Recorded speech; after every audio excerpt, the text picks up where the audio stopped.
નમસ્કાર દોસ્તો, આપ સાંભળી રહ્યા છો સૌરાષ્ટ્રની રસધાર માત્ર નવજીવન ન્યૂઝ પર. દોસ્તો, હું છું આપની સાથે મિલન. આજે લઈને આવ્યો છું પહેલા ભાગની 7મી વાર્તા, જેનું નામ છે ઘેલો શા.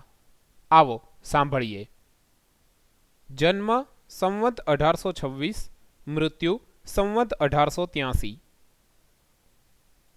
સોરઠમાં એ સમયે વોળદાન રેફડિયાની હાક બોલતી. વોળદાન રેફડિયો ચાચરિયા ગામનો કાઠી ધણી હતો. વિકરાળ લૂંટારો હતો. 300 ઘોડા હાંકતો. એક રાતે ચાચરિયાની ડેલીમાં ડાયરો મળ્યો છે. નગરની લૂંટ કરીને વોળદાન ચાલ્યો આવે છે. લાલચુ રાવળ બારોટ ગોઠણભર થઈને વોળદાનને બિરદાવી રહ્યો છે કે ભલો ભલો વોળદાન, વોળદાન, તે તો કોઈથી ન થાય તેવો કામો કર્યો. નગર લૂંટ્યું.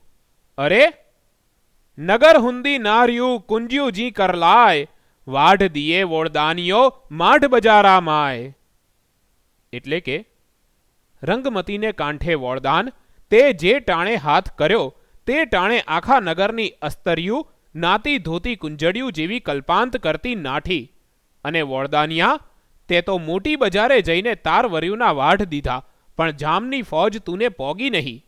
બાપ બાપ વોળદાન. કે જલમ્યા કે જલમશે ભોમ અનેરી ભાત્ય, પણ કેદી નાવે કાઠિયો રેફડિયારી રાત્ય. અરે બાપ, કંઈક કાઠિયો જન્મ્યા, કંઈક હજી જન્મશે, કંઈક એના પરાક્રમની રૂડી ભાત્ય આ ભોમકાને માથે પાડશે. પણ આ કાઠિયો વોળદાન જે રાતે જન્મ્યો એ રાત હવે ફરી આવી રહી. કસુંબે ચકચૂર જાચક આવા દોહા લલકારી રહ્યો છે, અને વોળદાન પોતાના મનમાં પોરસાતો મૂછે વળ દેતો સાંભળીએ જાય છે. તે ટાણે એક વટે માર્ગુએ આવીને એને રામ રામ કર્યા. રામ રામ, વોળદાને સામા કહ્યા. ક્યાં રહેવા? રહેવા તો બરવાળે. બરવાળે? લીમડીવાળું બરવાળું કે? હા આપા, ઘેલાશાનું બરવાળું. ઘેલાશાનું બરવાળું કહેતા તો વોળદાને દાંત કાઢ્યા અને ચારણે પણ ટપકું મૂક્યું. તારા જે ચાચરિયા તણો કેથી ભાગ જ ભરાય ના, સીમાડે ગેલો શા વાઢે ખડ વોળદાનિયા. ઓ વોળદાન, તારા ચાચરિયા ગામનો ભાગ ભરવા ઘેલોશા આવી શકે નહીં. એ ઈ તો તારે સીમાડે ખડ વાઢે ખડ, તારા ખળા તો ઈ ભરી રહ્યો. ઘેલાશા નામના વાણિયાની આવી ફજેતી સાંભળતો સાંભળતો વોળદાન હસે છે. દારૂના સીસામાંથી એક પછી એક પ્યાલીઓ ભરાતી આવે છે. પોતે પીએ છે. દાયરો રંગમાં છે. તેમાં વટે માર્ગું ઉઠીને અંધારી રાતે ખાધા વિના ચાલી નીકળ્યો અને ઉપડતે પગે બરવાળે પહોંચી ગયો. બાપનું નામ માધાશા, માનું નામ લીલબાઈ, અસલ વતની મૂળીના. ત્યાંથી માધાશા લીંબડી આવી વસ્યા. રાજના કામદાર નિમાયા. એમ કરતા લીંબડી ઠાકોરે પોતાના 12 ગામ બરવાળા પંથકના હતા તેનો વહીવટ કરવા માધાશાને બરવાળે મોકલ્યા. આ બરવાળું ગામ અસલમાં નાનું ગામડું હતું. બોટાદથી 8 ગાંવ ઉપર ભાલને કાંઠે એ ગામના તોરણ બાંધીને માલધારી ચારણો રહેતા ને માલ ચારતા. એકવાર દુકાળ પડ્યો. ચારણો પાડોશના કાઠીઓને ગામની રક્ષા ભળાવી માલ સાથે માળવા પંથકમાં ઉતરી ગયા. વળતી સાલ સોરઠમાં મેં સારો થયો સાંભળીને ચારણો માલ હાંકીને પાછા વળ્યા. આવીને જુએ ત્યાં પાડોશી કાઠીઓએ ગામ પચાવી પાડેલું. જાપામાં એમને દાખલ થવા જ દીધા નહીં. ચારણોએ ઘણા કાલાવાલા કર્યા, ધા નાખી, પણ કાઠી માન્યા નહીં. છેવટે એ ગામેથી ચારણના સ્ત્રી, દીકરો અને દીકરા વહુ ત્રણેય ત્યાં ત્રાગુ કરીને ઝાંપે લોહી છાંટ્યા, જીવ કાઢી દીધો. ત્રણેયના પાળિયા આજે પણ બરવાળાના દરબારગઢમાં મોજૂદ છે. એ બરવાળું માધાશાના હાથમાં આવ્યું એટલે સંવત 1835માં એણે અંદરનો ગઢ બંધાવ્યો. એ વખતે તો ગામ નાનું હતું, ગઢમાં જ સમાઈ જતું. અત્યારે જ્યાં બજાર છે ત્યાં તો નદીનું વહેણ હતું. એ વહેણની એંધાણી તરીકે ખીજડો ને ખજૂરી અત્યારે ઊભા છે. આ માધાશાને ઘેર ઘેલોશા પાક્યો. જેવી છીપ હતી તેવું જ મોતી નીવડ્યું. વાણિયો શમશેર બાંધી પટા શીખ્યો, ભાલો ઉપાડ્યો, ભેટમાં કટાર, જમૈયો અને પીઠ પર ઢાલ બાંધ્યા. આસપાસના કાળજાળ કાઠીઓમાંથી કંઈકને ધરતી સાથે જડી દીધા. વસ્તીને જમાવી બરવાળાનો તાલુકો 12માંથી 22 ગામનો બનાવ્યો. બરવાળું વેપાર વણજનું અડીખમ મથક બન્યું. ઘેલાશાની ફે ફાટી ગઈ. કંઈક સાંઠડાને નાથ્યા, અણનાથ્યો રહ્યો એક વોળદાન રેફડ્યો, એમાં આજ પોતાની હીણપના દુહા માયલું. સીમાડે ગેલોશા વાઢે ખડ વોળદાનિયા. આ વેણ સાંભળીને જુવાન ઘેલાશાની ભૂજાઓ કળવા લાગી. એલા કયે ગામ રહેવું? અહીં ચાચરીએ. આપો વોળદાન ઘેરે છે? હા. એને કહેજે કે ઘેલોશા કાલ સવારે પાછા નીકળશે, માટે સીમાડે સાબદો રહેજે. તારે સીમાડે ઘેલોશા ખડ વાઢવા આવે છે. આટલું કહેવરાવીને ઘેલોશા ઘોડીએ ચડી ચાચરિયાનું પાદર વટાવી ગયા. પોતાની દીકરીને ધોળકે પરણાવ્યા હતા, તેનું આણું વળાવવું હતું, તે માટે લુગડા અને દાગીના લેવા પોતે બોટાદ જતા હતા. ભેળો એક અસવાર હતો. માથે ઘણા ઘણા વેર હોવા છતાં ખાનગી ગામત્રામાં વધુ અસવારો પોતે ન રાખતા. બીજા દિવસે પ્રભાતે વોળદાન રેફડ્યો એકલો હથિયાર બાંધી ઘોડીએ ચડ્યો. પોતાને સીમાડે માર્ગને કાંઠે મહેમાનની વાટ જોતો બેઠો. થોડી વાર થઈ ત્યાં તો ભડકતે ભાલે પડછંદ અસવારને ઘોડો રમાડતો દીઠો. લગોલગ આવતા એ થોભાળો નર વર્તાણો. અગાઉ કદી દીઠેલ નહીં, પણ કરડે ચહેરે ચાચરિયાને સીમાડે બીજો કોણ બે માથાળો નીકળે? આવો હેમર બીજા કોની રાંગમાં રમતો હોય? અને આવા થોભા? તું થોભા તાણીને મૂછે હાથ નાખચ મરદ, તેદી ગઢપતિયાને ગામ ગાઢ વછૂટે ગેલિયા. ઘેલાશા, તું જે દિવસે થોભા તાણીને તારી મૂછે હાથ નાખે છે, તે દિવસે રાજાઓને ગઢવાળા ગામે પણ ત્રાસ છૂટી જાય છે કે આજ નક્કી ઘેલાશા કોઈકને માથે પડશે. એવા થોભા બીજા કોના હોય? નક્કી ઘેલોશા. નજીક આવતા અસવારે પડકાર્યું, રામ રામ. કોણ? આપો વોળદાન કે? હા. રામ રામ. તું ઘેલોશા કે? હા, હું જ ઘેલોશા. આપા વોળદાન? આવ્યા ખરા, વચને પડ્યા ખરા.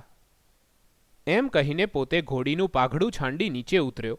ઉપરથી ગાદલી ઉપાડીને ભોં માથે પાથરી ઉપર બેઠો. ખડીયો લઈને અંદરથી અફીણ કાઢ્યું.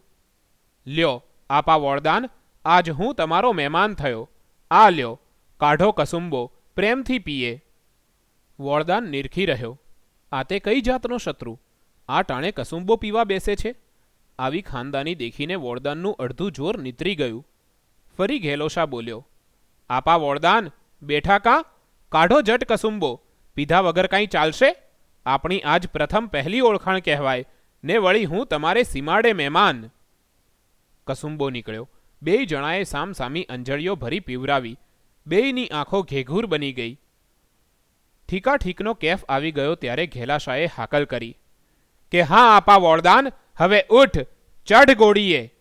આજ તારે સીમાડે બેમાંથી કોણ ખડ વાઢે છે એ નક્કી કરવું છે. ત્યારે હવે માટી થાજે વાણિયા. આવી સામી હાકલ કરીને વોળદાન રેફડીએ ઘોડી પલાણી. બેય અસવાર થયા. ભમ્મર ભાલે ઘોડીઓ કુંડાળે નાખી. ચક્કર બંધાઈ ગયું. ઘોડીની તડબડાટી બોલી ગઈ. બરાબર જમાવટ થઈને પડ ગાંજ્યું ત્યાં ઘેલાશાની બેઠક નીચેથી પલાણ સરવા લાગ્યું. સમજાયું કે ઘોડીનો તંગ ઢીલો પડી ગયો છે. એમને એમ કુંડાળે ફરતા ફરતા પોતે નીચે ઉતર્યા. દોટ દેતી ઘોડીની સાથે પોતે પણ દોડતા દોડતા કસકસીને તંગ તાણ્યો. ઘોડાની ગમસાણમાં તંગ લીધેલ તાણી, ફૌજુમાં લાડો ફરે ગેલોમાં ધાણી. ઘોડાની ઘમસાણ વચ્ચે તંગ તાણીને માધાશાનો બહાદુર બેટડો ઘેલાશા વર લાડડા જેવો દીપતો ફરવા લાગ્યો અને ધીંગાણું જામતાની વાર લગોલગ થયા કે તુરત જ ઘેલાશાએ વેરીને પહેલો વારો દીધો. હા વોળદાન, ઘા કરી લે. પેલો ઘા તારો. જા, પછે મનની મનમાં ન રહી જાય. આ લે ત્યારે પેલો ઘા 1.25 લાખનો. કહી વોળદાને ભાલાનો ઘા કર્યો. કોઈ દિવસ નિશાન ન ભૂલેલો એ અચૂક ભાલો આજ નિશાન ચૂકી ગયો. ઘેલાશાએ ઘોડી ગોઠણભેર કરી દીધી. ભોંઠો પડીને વોળદાનનો ભાલો ભોંમાં ખૂંત્યો. ઘેલાશાએ ગર્જના કરી, એ વોળદાન, એમ ઘા ન થાય. જો, ભાલું આમ ફેંકાય. એમ કહી ભાલું ફેંક્યું. ઘોડીના તરિંગ વિધીને ભાલું ભોંયમાં ગયું. ઘોડી પૃથ્વી સાથે જડાઈ ગઈ. વોળદાન નીચે પડ્યો. ઘેલાશાએ તલવાર ખેંચીને કહ્યું કે તને મારવો હોય તો આટલી જ વાર, પણ ના, હું ઘેલોશા. તુને એમ ન મારું. મારે તો તારો ગર્વ જ ઉતારવો તો. દિગ્મુઠ બનીને વોળદાન ઊભો રહ્યો. ઘેલાશાએ કહ્યું, પણ આપણા મેળાપની નિશાની લેતો જા. એમ બોલીને વોળદાનના વાંસામાં તલવારની પીંછી વડે ચરકા કર્યા. એવામાં બરવાળાના રસ્તા પર નજર કરે ત્યાં આંધી ચઢેલી દેખાઈ. ઘોડે સવારોનું સૈન્ય આવતું લાગ્યું. એ ઘેલાશાનો જમાદાર ભાખરજી પોતાના માલિકની મદદે ચડી દોટાવ્યે આવતો હતો. વોરદાન થરથરી ઉઠ્યો. ઘેલાશાને પણ લાગ્યું કે નક્કી ભાખરજી વોરદાનને મારી નાખશે. એ બોલ્યો, વોરદાન, હવે નાસી છૂટ. વોરદાન કહે, શી રીતે નાસું? મારી ઘોડી તો નથી. આ લે, આ મારી ઘોડી, જા, નાસી જા. ઘેલાશાને પેલો અપમાનકારક દુહો સાંભળ્યો. એણે કહ્યું, પણ વોરદાન, આ ઘોડી ભૂખી છે. તલવાર કાઢીને એક કોળી ખડ કાપી લેતો. બીજો ઈલાજ ન હતો. વોરદાને તલવારથી ખડ વાઢ્યું, પછી નાસી છૂટ્યો. જો કે અત્યારે કાઠીઓ આ વાતનો ઇનકાર કરે છે. આ પ્રસંગને અમર રાખવા કેટલા એક ચારણો અસલનો દુહો ઉથલાવીને આ રીતે પણ કહે છે, તારા જે ચાચરિયા તણો બીજે ભાગ જ ભરાય ના, પણ સીમાડે ગેલો શા વઢાવે ખડ વોરદાનિયા. હે વોરદાનિયા, બીજા કોઈથી તો તારા ચાચરિયાની નીપજમાંથી રાજભાગ નથી લેવાતો, પણ તારે જ સીમાડે ઘેલોશા તારી પાસે ખડ વઢાવી શકે છે. અસવારો આવી પહોંચ્યા. પૂછ્યું, કાં દાજી, ક્યાં ગયો વોરદાન? ઘેલોશાને સહુ દાજી કહેતા. માળો કાઠી લોંઠકો, મારી ઘોડી લઈને ભાગી ગયો. દાજીએ જવાબ દીધો. અસવારો સમજી ગયા. દાજીની દુશ્મનાવટ ઉપર આફરીન થઈ ગયા. વોરદાનને માત કરવાના પોતે જે સોગંદ લીધેલા તે બરાબર પાળ્યા. એવી રીતે પોતે જે બોલતા તે પાળીએ જ રહેતા. એ ગુણનો ચારણોએ દુહો ગાયો છે કે, બોલચ ઈ પાળચ બધું તું મધરાજ તણા, પાછા પૈસે ના ગજ દંતુષળ ગેલિયા. હે માધાશાના પુત્ર ઘેલાશા, તું જે બોલે છે તે બધું પાળે છે. જેમ હાથીના દંતશૂળ એકવાર બહાર નીકળ્યા પછી પાછા અંદર ન પેસે, તેમ તારા મોંમાંથી પડેલા વચન પણ અફળ ન જાય. દુશ્મનો વધતા ગયા એટલે બરવાળાના રક્ષણ માટે દાજીએ ગામ ફરતો કિલ્લો બાંધવાનું શરૂ કર્યું. એવા નમૂનાનો કિલ્લો કોઈએ કદી જોયો નહોતો. ગામ પરગામના લોકો ગઢ જોવા આવવા લાગ્યા ને સ્ત્રીઓએ તો રાસડા પણ ગાયા. હાલો બાયું હટાણે જાય રે, ઘેલોશા ગઢ ચણાવે, ગઢ ચણાવીને કાંગરા મેલ્યા, પૂતળીનો નહીં પાર, હાલો બાયું હટાણે જાય રે. ગઢ જોવા જેવો બન્યો. એવી બાંધણી ફક્ત એક અલવરના કિલ્લાની જ કહેવાય છે. ગઢને 3 દરવાજા મૂક્યા. રોજિતનો દરવાજો, ખમિયાણાનો દરવાજો ને કુંડળનો દરવાજો. દરવાજે દરવાજે ગઢની દોઢીએ વાળી છે. આ પ્રકારની રચના છે. ગામમાં જવાના 3 રસ્તા, પણ દરવાજા બરાબર રસ્તાની સામા સીધા નથી. રસ્તો પૂરો થાય ત્યાં ગઢનો ખૂણો આવે. દરવાજો રસ્તાની એક બાજુ રહી જાય. દરવાજાની સામે પણ ગઢની બીજી બાજુ હોય. એવી રીતનો ખાંચો પાડેલો છે કે અગાઉના વખતમાં ઊંટને દરવાજા સાથે ઊભું રાખી હાથી દોડાવીને ઊંટને હડસેલી દરવાજો તોડાવી નાખતા, એવું એ સાંકડા ખાંચામાં ન બની શકે. છતાંય કદાચ જો એ દરવાજો તૂટે ને લશ્કર અંદર જાય તો અંદર એક નાનું ચોગાન વાળી લઈ બીજા દરવાજા મૂકેલ છે. ચોગાનમાં શત્રુ સૈન્ય પ્રવેશ કરે કે તરત ગઢની રાંગ ઉપરથી તોપો બંદૂકો છૂટે ને એ સાંકડા ચોગાનમાં સૈન્ય જીવતું રહે જ નહીં. સૈન્ય બચે તો અંદરનો બીજો દરવાજો તોડવો બાકી રહે. 3 દરવાજે આ બાંધણી છે. ચોથી એક બારી છે. દુશ્મનો વિષ્ટિ કરવા અંદર આવવા માગે તો એ નાની બારીમાંથી પગે ચાલીને જ દાખલ થઈ શકે. એ પહોળી અને બળવાન દિવાલ હજુ મોજૂદ છે. એના કોઠા ઉપર ગોઠવાયેલી અનેક તોપોમાંથી આજે માત્ર થોડીક જ રાખી બીજી લીંબડી લઈ જવામાં આવી છે. હજુ કેમ જાણે ગઈકાલે જ ત્યાં લડાઈઓ ખેલાયેલી હોય તેવું આપણને ભાસે છે. મીટે નર ફાટી મરે પડ ચડિયા પેલા, એવો ગઢ સજિયો ગેલા તે મારકણા માધાઉત. હે માધાશાના સુંદર પુત્ર ઘેલા, તે તો એવો ગઢ બનાવ્યો કે હજુ તો તું સૈન્ય લઈને યુદ્ધે ચડ્યોય ન હોય ત્યાં તો એ ગઢ જોતા જ માણસો ફાટી પડે. તે માંડ્યા માધા તણા કોઠા આઘા લઈ કોઈ, બીજાને હૈડા સામા હોય ગઢપતિયાને ગેલિયા. હે માધાશાના પુત્ર, તે તો એવા તો જુક્તિદાર કોઠા બનાવ્યા છે કે એ તારા ગઢના કોઠા બીજા બધા ગઢપતિઓને વશમાં થઈ પડ્યા છે. માત્ર નાના કાઠીઓની જ જમીન નહીં, ભાવનગર રાજ્યની જમીન પણ ઘેલાશાએ દબાવવી શરૂ કરી. બુડી વા બરવાળા તણો કેથી ચાસે ચંપાય ના, પણ શત્રવા સીમાડા તે ગળગટિયા ગેલિયા. હે ઘેલાશા, બરવાળાની સીમમાં તો એક બુડી જેટલી જમીનનો ચાસ પણ કોઈથી ચંપાય નહીં, એટલે કે જરા જેટલી પણ જમીન કોઈ દબાવી ન શકે, પણ બીજા શત્રુઓના સીમાડા તું દબાવી બેઠો છે. એક દિવસ ભાવનગરના ઠાકોર વજેસંગની કચેરીમાં એક ચારણ રિસાઈને ટૂંટિયા વાળી સૂતેલો. ઠાકોરે પૂછ્યું, કાં ગઢવા, શું થયું છે? કેમ ટૂંટિયા વાળીને સૂતા છો? ચારણ બોલ્યો, અન્નદાતા, બરવાળાને સીમાડે મારા પગ ઠબે છે. એ મર્મ વાક્ય કહીને ચારણ એમ સમજાવવા માગતો હતો કે ભાવનગરની સરહદ દબાવતો દબાવતો ઘેલો શાહ બહુ નજીક આવી ગયો છે. ઠાકોરને એ વેણ છાતી વિંધી આર પાર નીકળી ગયું. એને ભાન આવ્યું કે વાણિયાએ બહુ જમીન દબાવી લીધી. તરત જ ફોજ તૈયાર થઈ. બરવાળાના ગઢને ઘેરીને ફોજ પડી છે, પણ ગઢ તૂટતો નથી. ઉપરથી તોપો છૂટે છે. ફોજમાં ખળભળાટ થાય છે. બરવાળું જીતવાની આશા છોડીને ભાવનગરના સેનાપતિએ ઘેલાશાને વિષ્ટિના કહેણ મોકલ્યા. બારીમાં થઈને વિષ્ટિ કરવા માણસો ગામમાં પેઠા.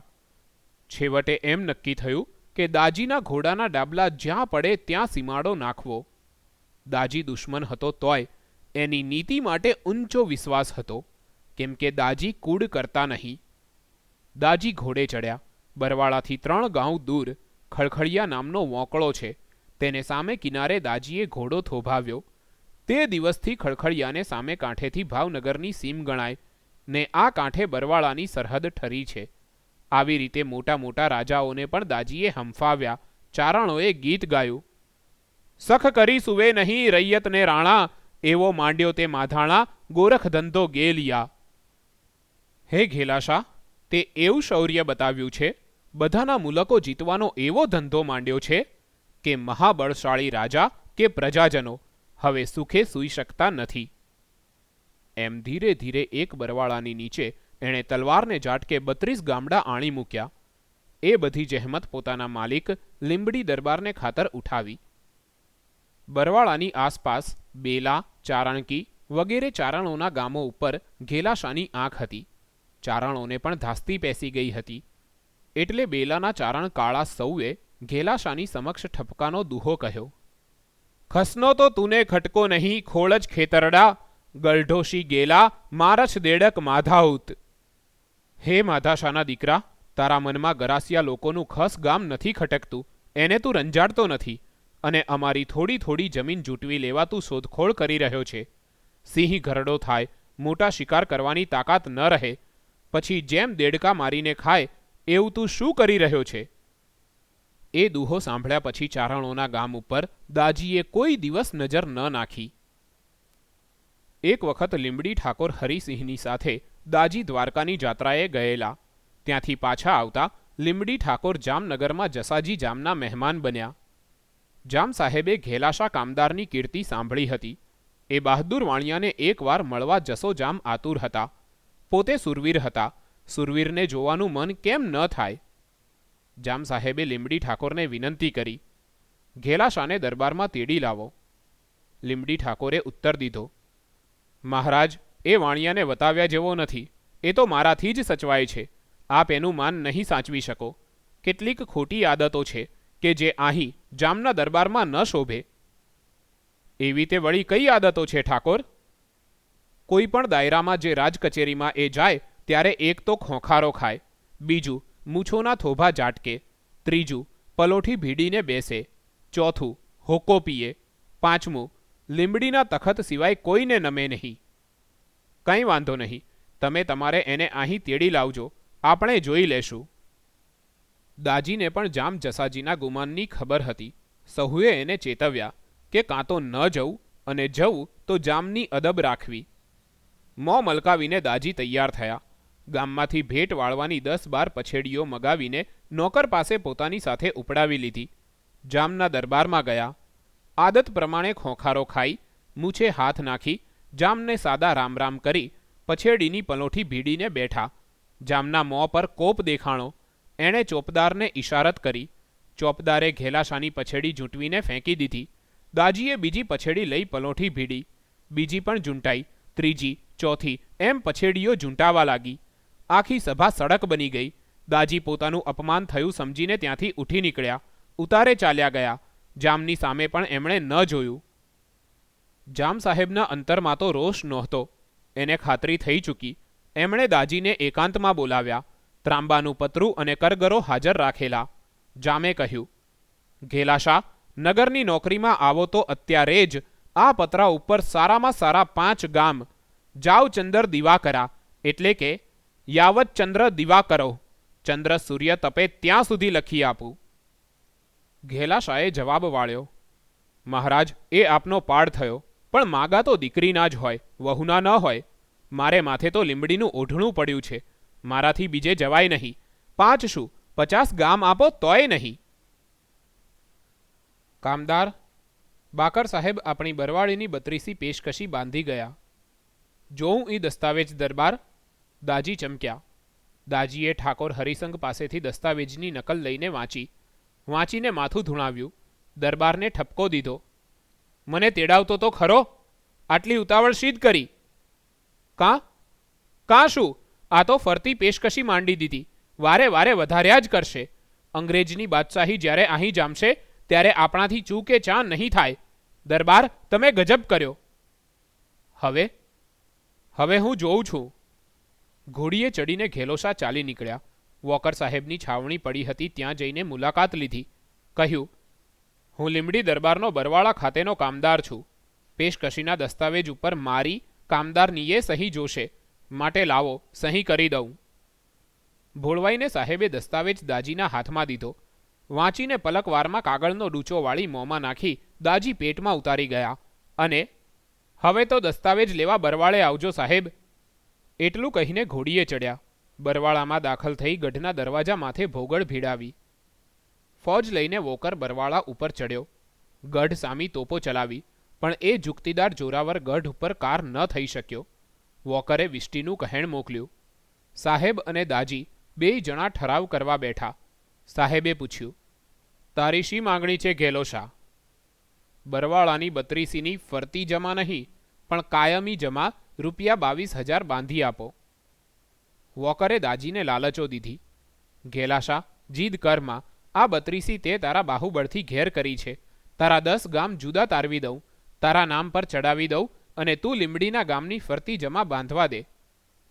દાજીએ જવાબ દીધો કે ન ખપે સાહેબ, મારે મારા ધણીને લુહણરામ નથી થાવું. જે ધણી મેં ધાર્યો છે તેનું જ હું ભલું ચિંતવીશ. મને ભરોસો છે કે મારી 7 પેઢીને પણ મારો ધણી પાળ્યા કરશે. રજપૂત નગુણો નહીં થાય. ઘેલોશા ન બદલ્યો. તમામ ગામડા લીંબડીના નામ પર મંડાવી ફક્ત ₹22,000ની કાયમી જમા લખાવી લીધી. આજ પણ બીજા તમામની જમા અમદાવાદ જિલ્લામાં વધતી જાય છે, છતાં બરવાળા તાલુકાની રકમ એની એ જ રહી છે. તે દિવસ સાહેબની સલાહ માની હોત તો આજ ઘેલાશાના વારસોને ઘેર એક સોના મૂલો તાલુકો હોત. પણ ઘેલાશા કૂડ કેમ રમે? અદાવતિયાઓએ ખટપટ કરીને દાજી ઉપર સુરતના કલેક્ટરનું વોરંટ કઢાવ્યું છે. હથિયાર પડિયાર બાંધીને દાજી સુરતમાં આવેલ છે. પોતાના દીકરાને સરકાર કોણ જાણે કેવાએ સકંજામાં નાખી દેશે એવી ચિંતાભરી બુઢી માતા લીલબાઈ ભીમનાથ દાદાના નામની માળા ફેરવે છે. ઓચિંતા સુરત શહેરમાં ગોકીરા થયા કે દોડો, મિયાણા જાય, સરકારી તિજોરી લૂંટીને જાય. લૂંટારાના નામના રેડિયા સાંભળતા જ રણઘેલા ઘેલાશાના રૂવાડા છમ છમ છમ બેઠા થઈ ગયા. એણે હાક મારી કે ભાઈ, જટ મારી ઘોડી છોડો. માણસોએ સમજાવ્યા, અરે દાજી, આ તો સરકારી તિજોરી લૂંટાણી છે અને લૂંટવાવાળા છે મિયાણા. આપણને જેણે કેદ કર્યા છે તેના સારું આપણે શીદ મરવા જાવું. અરે બોલોમાં, લૂંટારાનું નામ પડે ત્યાં હું બીજી વાત વિચારું? હું ઘેલો માધાણી, મારા માવતર કોણ? એટલું કહીને દાઢીવાળો દાજી ચડ્યો. સરકારી ઘોડા નીકળતા પહેલા તો ઘોડીને દોટાવી લૂંટારાનો પીછો લીધો. ભેડા કર્યા. એકલે હાથે તલવાર વાપરીને ધીંગાણે રમ્યો. મિયાણા માલ મૂકીને ભાગી નીકળ્યા. ઘેલાશાએ લૂંટનો તમામ માલ પકડીને સરકારમાં સુપરત કર્યો. કલેક્ટરને આ વાતની ખબર પડી. બહાદુર ઘેલાશાને એણે શાબાશી આપીને છોડી મૂક્યા.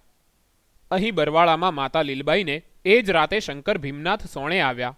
કહ્યું કે લીલબાઈ, તારે દીકરે તો મિયાણા માર્યા, સરકારી તિજોરી બચાવી અને હવે છૂટીને ઘેર આવે છે. ડોશીની આંખ ઉઘડી ત્યાં દીકરો સામે ઊભો હતો. ડોશીના કહેવાથી ઘેલાશાએ ભીમનાથ નામના શંકરની જગ્યામાં 400 વીઘા જમીન બક્ષિસ કરી. શેઠ કુટુંબ લીંબડીનું ઊંચું અને આબરૂદાર કુટુંબ ગણાય.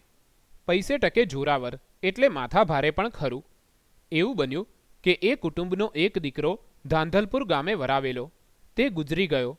કન્યાના બાપ લીમડી ખરખરે આવ્યા. બહુ અફસોસ બતાવ્યો. વરવાળાએ કન્યાને ઘરેણા લુગડા ચડાવેલ તે બધા પાછા સોંપ્યા. આ વખતે શેઠ કુટુંબવાળા બોલી ગયા કે શેઠ, તમને એટલું કહેવાનું છે કે અમારે ઘેરથી પાછી ફરેલી કન્યાને હવે અહીં લીમડીમાં તમારે ન પરણાવવી, નહીં તો આપણે સારા વાટ નહીં રહે, સમજ્યા? સાંભળીને કન્યાનો બાપ તો આભો જ બની ગયો. પોતે સમજુ હતો. એકવાર પાછી ફરેલી કન્યાને એના એ ગામમાં દેવાથી એને દેખીને આગલા સાસરિયાના અંતર રડે, મરેલો દીકરો સાંભળી આવે, એટલા માટે ત્યાંને ત્યાં સંબંધ ન બાંધવો જોઈએ એમ માવતર હંમેશા વિચારે. આ વેવાઈ પણ શાણો હતો, ભૂલ ન કરત. પણ આવા મદભર્યા વેણથી તો એના માથામાં ચસ્કો નીકળી પડ્યો. એનું અંતર ઘવાઈ ગયું. એણે જવાબ દીધો કે શેઠ, ત્યારે તો હવે મારી દીકરી લીમડીમાં જ વરસે, બીજે ક્યાંય નહીં વરે. એટલું કહીને એ ચાલી નીકળ્યો. વિચાર કર્યો કે લીમડીની અંદર આ શેઠ કુટુંબની નજર સામે મારી કન્યાને ઘરમાં લાવે એવો બે માથાળો તો એક ઘેલોશા જ છે. પણ ઘેલોશા શી રીતે માને? વિચારીને એ વઢવાણ ઠાકોરની પાસે ગયો. વઢવાણ ઠાકોર એના સ્નેહી હતા. ઠાકોરને અને ઘેલાશાને પણ અત્યંત સદ્ભાવ હતો. કન્યાના પિતાએ એ કામ ઠાકોર સાહેબને ભળાવ્યું. ઠાકોર સાહેબે ઘેલાશાને બોલાવ્યા. વચન માગ્યું. ઘેલાશાએ કહ્યું, બાપુ, મારી નોકરી સિવાય બીજું ગમે તે માગજો. ઠાકોરે માગ્યું, તમારા દીકરા મોરભાઈનું વે વિશાળ આ ધાંધલપુરવાળી કન્યા સાથે કરો. ઘેલાશાને ફાળ પડી કે શેઠ કુટુંબ સાથે વેર થશે, પણ વચને બંધાયા. શું કરે? લીમડી આવીને દાજીએ શેઠ કુટુંબ કને પોતાની લાચાર દશા રજૂ કરી. હાથ જોડીને રજા માગી. બોલ્યા કે હું આપને ખાતરી આપું છું કે અહીંથી નહીં, બરવાળેથી જાન જોડીશ. પરંતુ શેઠ કુટુંબવાળાએ એની નમ્રતાની કાંઈ કદર ન કરી. એ તો ઉલટા કોપાયા અને અઘટિત આકરા વચનો કાઢવા માંડ્યા. પછી તો દાજીની ધીરજ ખૂટી. એ બોલ્યા, મારી લાચારી આપના કાંઈ હિસાબમાં ન આવી તો હવે જુઓ, અહીંથી જ જાન જોડીશ. મારા ઘરની દિવાલે બરાબર રસ્તા માથે જ એક ગોખ મુકાવીશ. ત્યાં બેઠી બેઠી મારી દીકરા વહુ મોતી પરોવશે અને હાલતા ચાલતા તમે તે જોશો.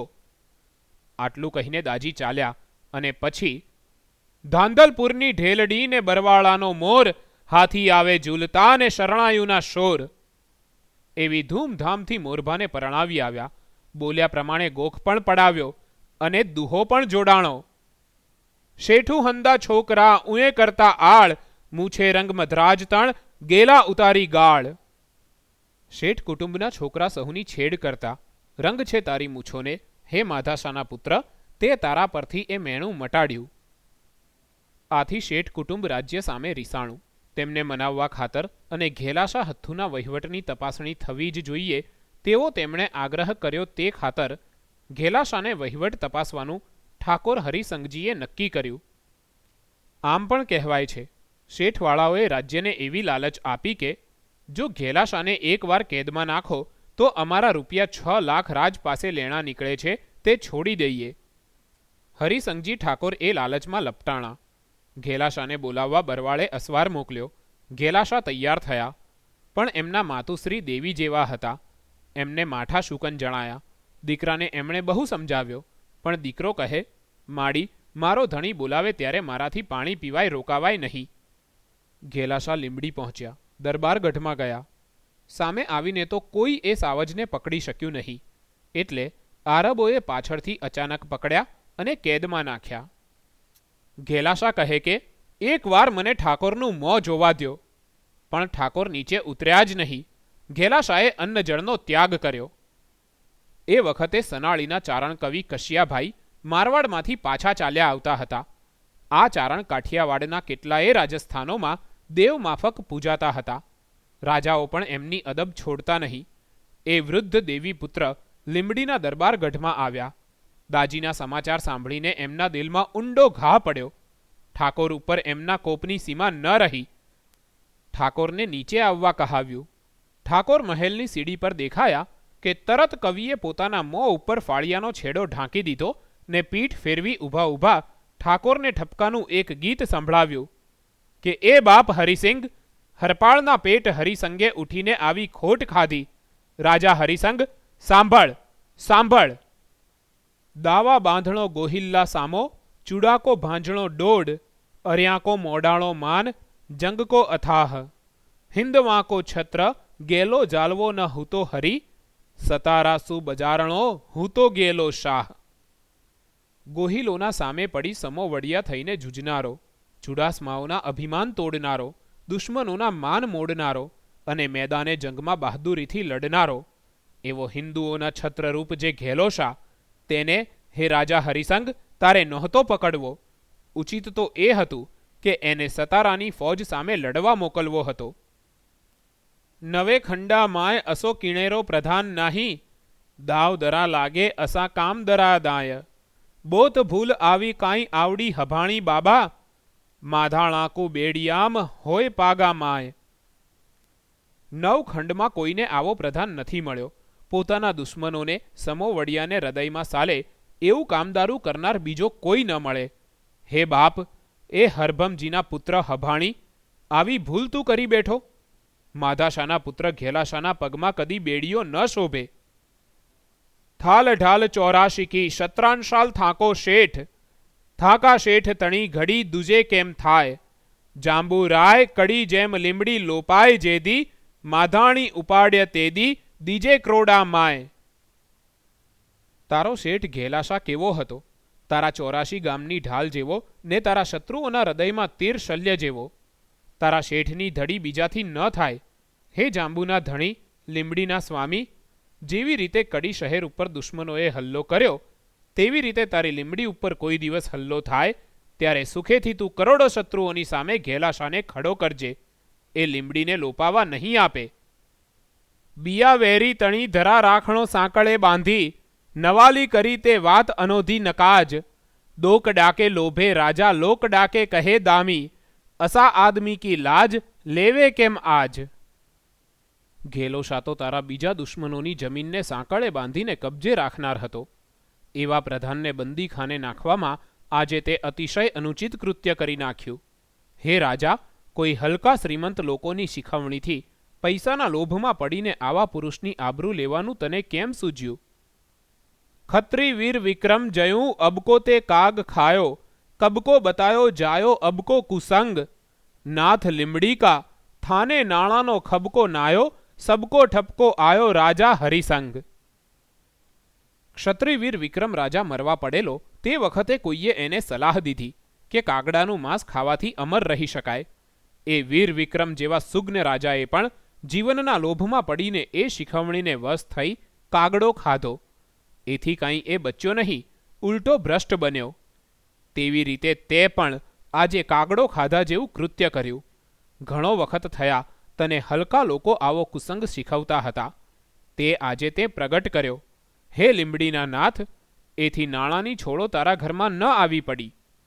તારા મનમાં એમ હતું કે ઘેલાશાએ તારા રાજમાંથી ખૂબ દ્રવ્ય એકઠું કર્યું છે, તે તને મળશે, પણ ઉલટો તમામ લોકોનો ઠપકો મળ્યો. શામ કો હરામી કામી ગામ કો નહોતો શત્રુ, ફજેતીઓ નાહી કોઈ કામ કો ફજેત. માર્યા ડંડા જશો વે તો રામ કી દુહાઈ માને, નાથ લીમડી કા થાને થબકો ન દેત. ઘેલાશા કાંઈ રાજ્યનો નિમક હરામ લાલચુ નોકર નહોતો, અથવા ગામનો શત્રુ પણ નહોતો. તેમાં કોઈ કામમાં તને ફજેત કરે તેવો પણ નહોતો.